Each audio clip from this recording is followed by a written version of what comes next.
Drawing and painting using the blending method on iPad is really quite straightforward, although it does take quite a little bit of practice.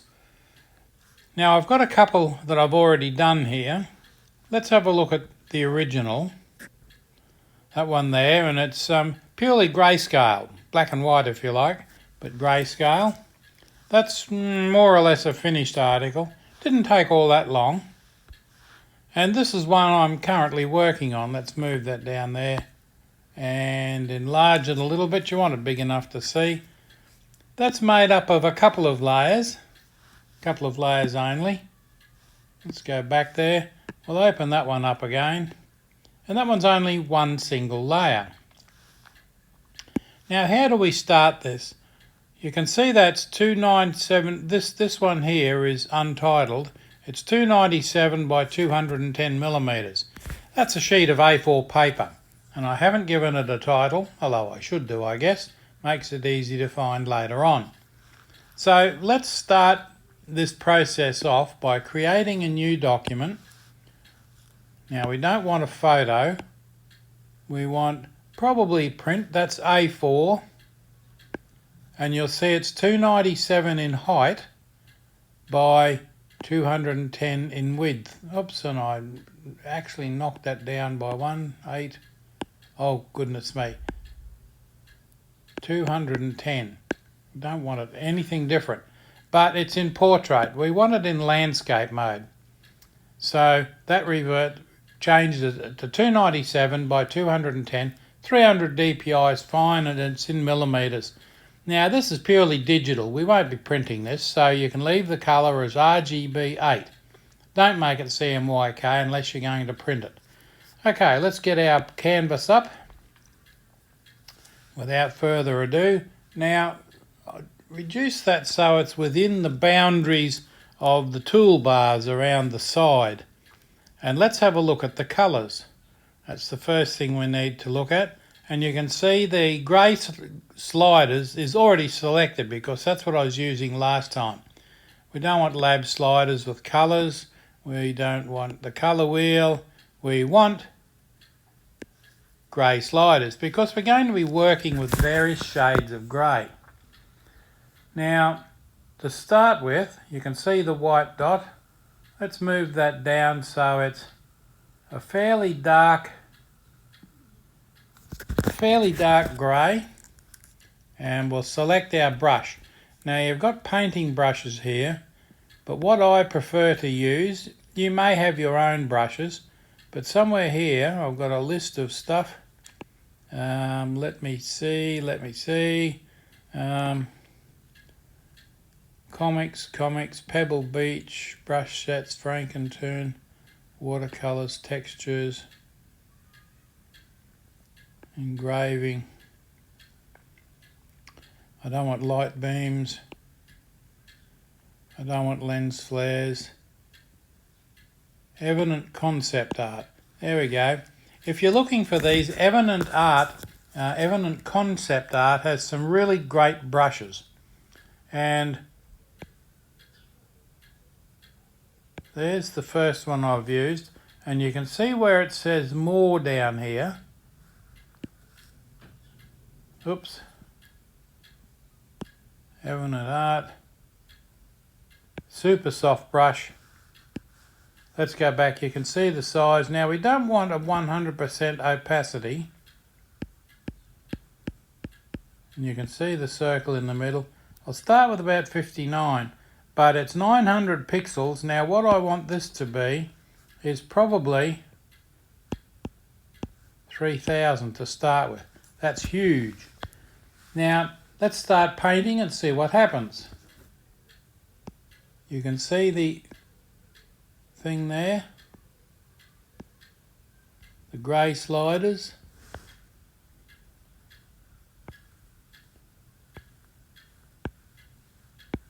Let's put quite a dark tone over there. Now we'll reduce that size. Let's go back to something not quite so ridiculous. Go to 900 where it was.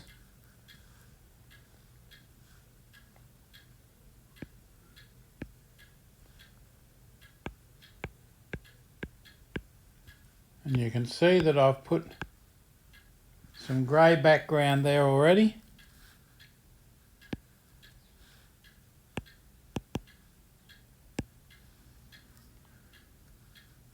The opacity 90, flow, hardness 85, 84, 3, 78, 79, 80. Now we're getting somewhere. Now you can see as each stroke goes across there, it's overlaying the one below it and hardening up the image. Now what I want to do is, we're putting a shape in here.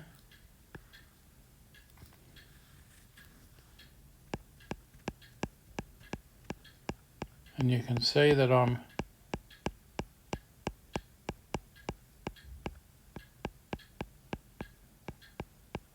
just moving this brush up and down,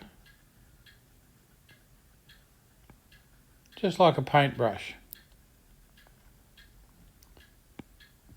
Doesn't all have to be the same. Let's bring that size up a little bit.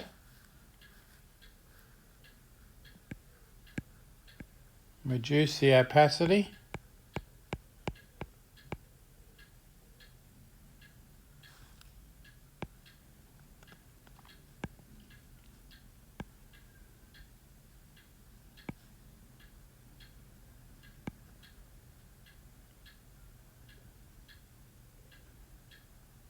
Slightly reduced opacity gives a sense of distance, not the hardness. You can increase the pressure if you like by forced pressure. Let's see how that works. By increasing the pressure on the Apple Pencil,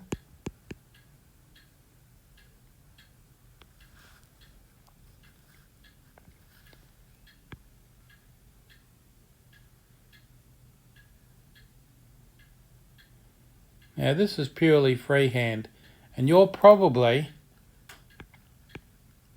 a way better artist than I am. You'll notice I haven't changed the brush type, because what I'm trying to do, and it's all in grayscale, I'm just trying to get some outlines in here.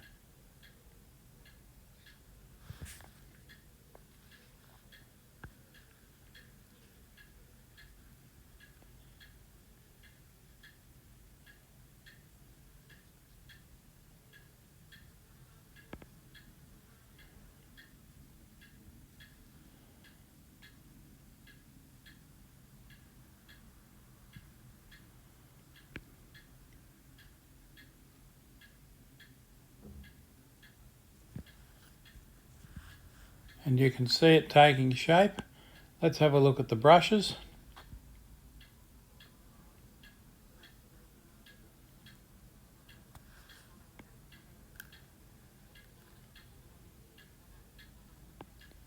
Let's try a fog brush. That one there, and you can see down in the context toolbar where it says more, it's dark on the top and light in the bottom. So what we want to do is put a fog down here in the valley.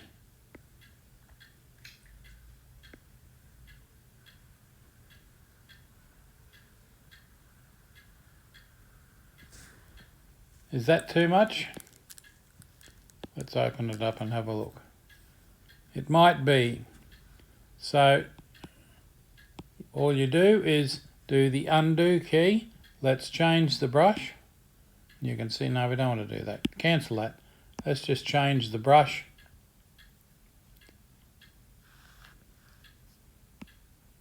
That's plain old fog, that one.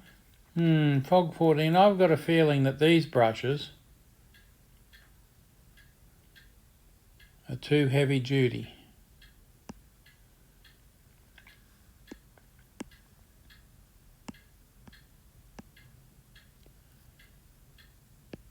It's reduce their opacity down to, say, 20.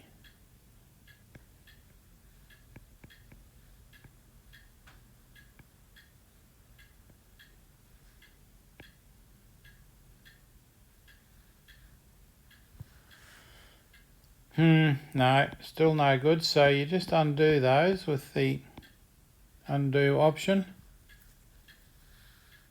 Opacity, let's reduce the fog opacity to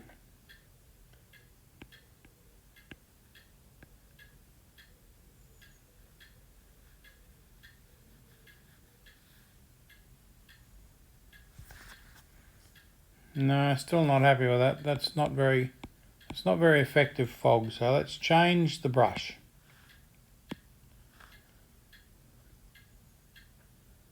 Let's try 20 fog Photoshop brushes.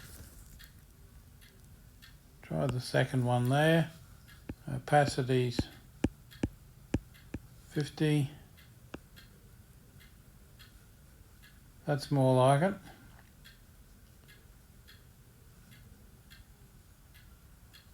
We've got a valley down there full of fog,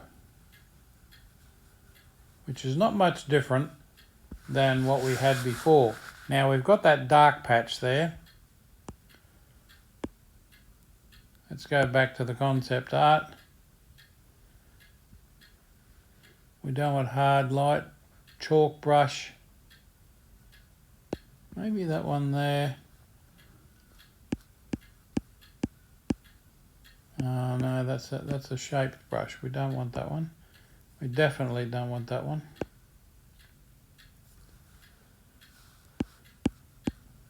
That one there might give us some tone in there.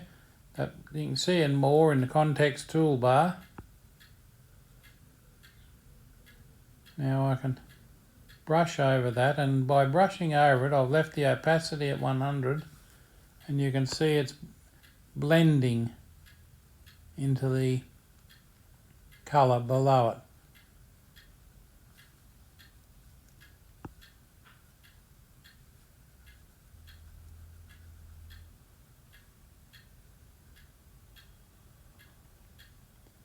As this is a landscape, you want it to look a little bit like a landscape, don't you?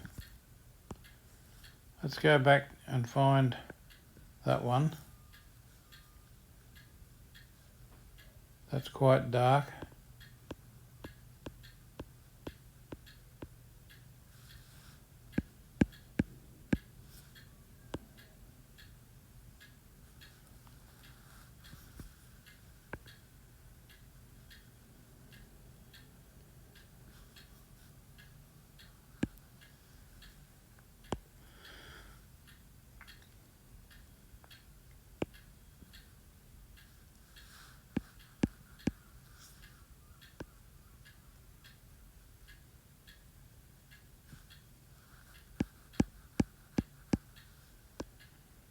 Bringing up the brush size.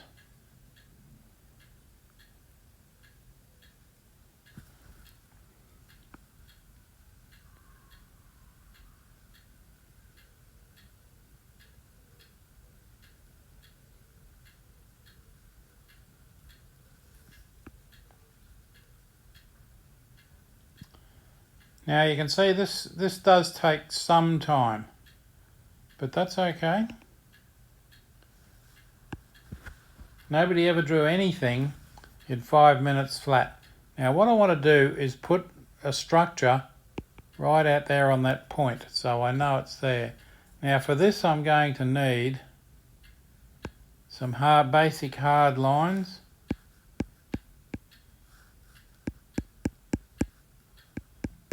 Opacity probably around 49%, but it's pixel width. And remember, this is an A4 page. Now, do we need to reduce the width of this? Now that's small enough.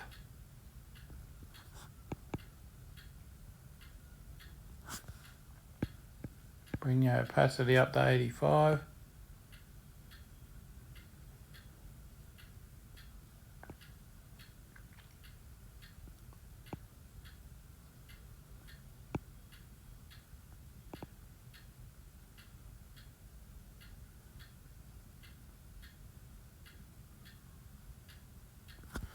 Now you can see if we've got a natural landscape here, mountains and what have in the background.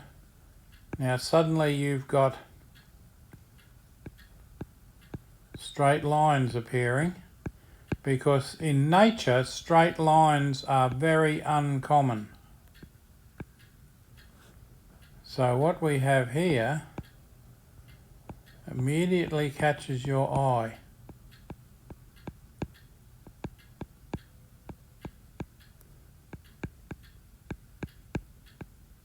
So looking at that, you're going to know straight off that there's some kind of a structure right out there.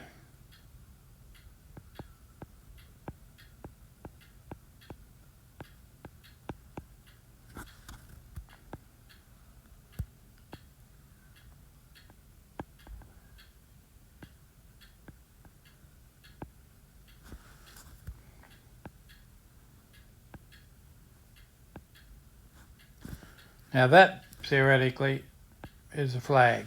It's up to you to draw that a little bit nicer if you like. Now we've got a rough landscape there. You can put some edges in that if you like. That takes the blur out of it. Now, as I've said, this is purely sketching. Freehand with the Apple pencil.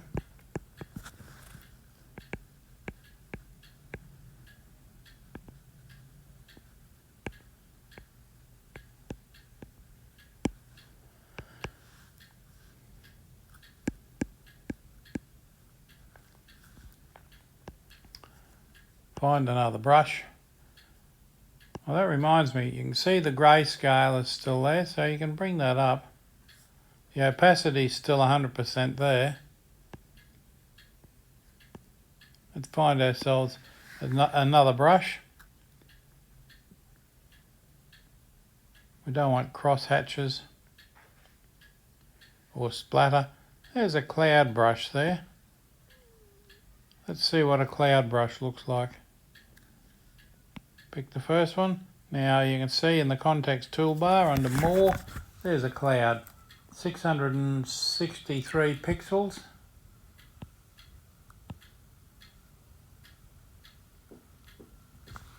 Not very cloud-like at the moment.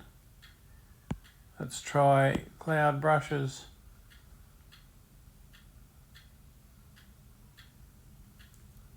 That one there. Under more, 663. Let's bring that up.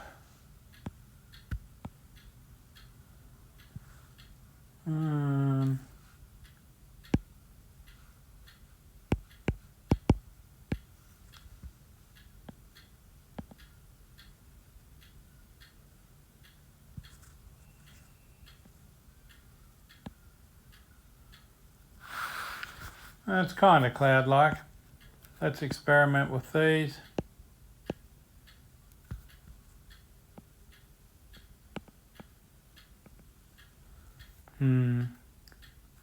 Not really happy with these cloud brushes. Light beams, buildings, cloud smudge brushes.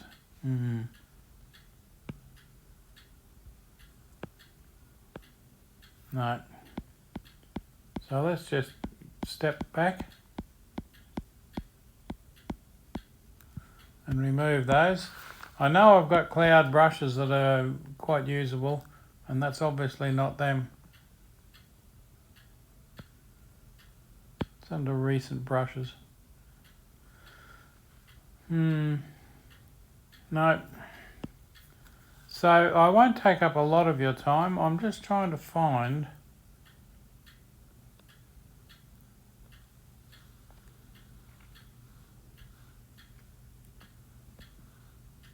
you can see on the right hand side. No, we don't want fog brushes.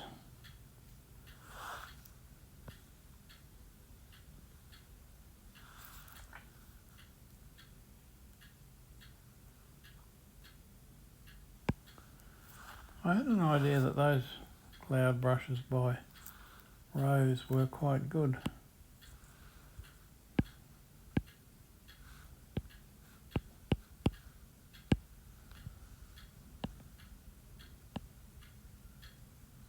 There we go, there's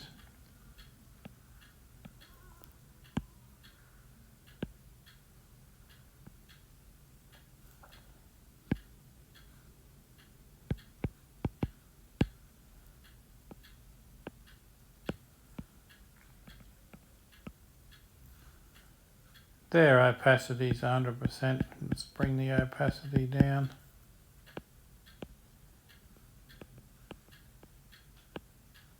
Put them in. There's quite a stormy weather developing over there, and they're the same patterns.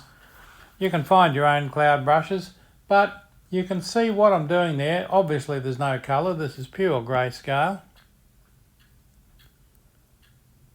And the opacity there is set to 100%. And there's a cloud that's not. So you can tell by what you're doing there that with the aid of brushes,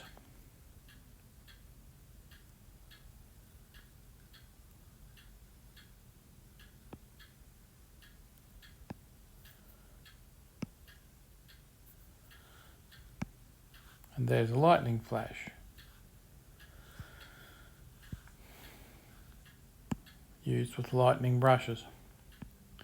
Okay, we won't spend forever doing this on this, because I'm actually as much experimenting for your sake as drawing the image, because as I showed you when this started, let's go back, there's the one I've just done now, and there's the one I spent quite some time on, and you can see it's exactly the same process.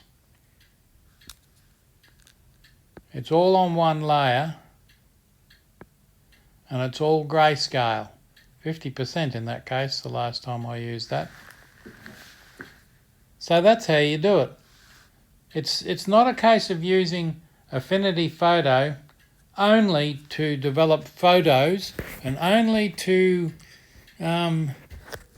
draw specific line drawings. You can be quite artistic with this. You can get as artistic as you like.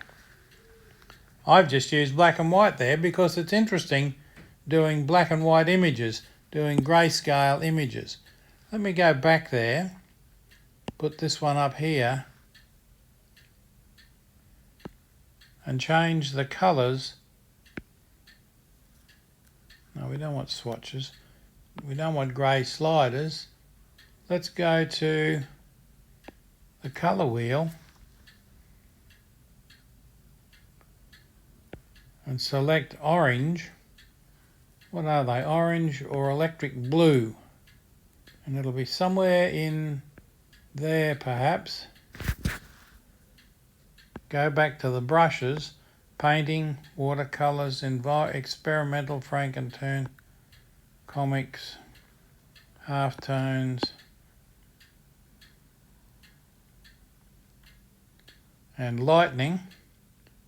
You'll notice I've got the colour set to blue.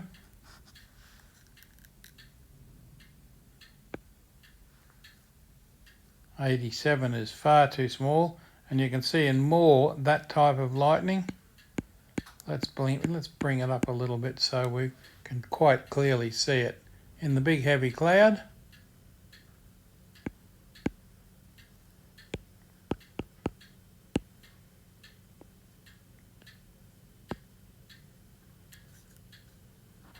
we don't want grayscale. What we want is blue. And there's blue lightning in there.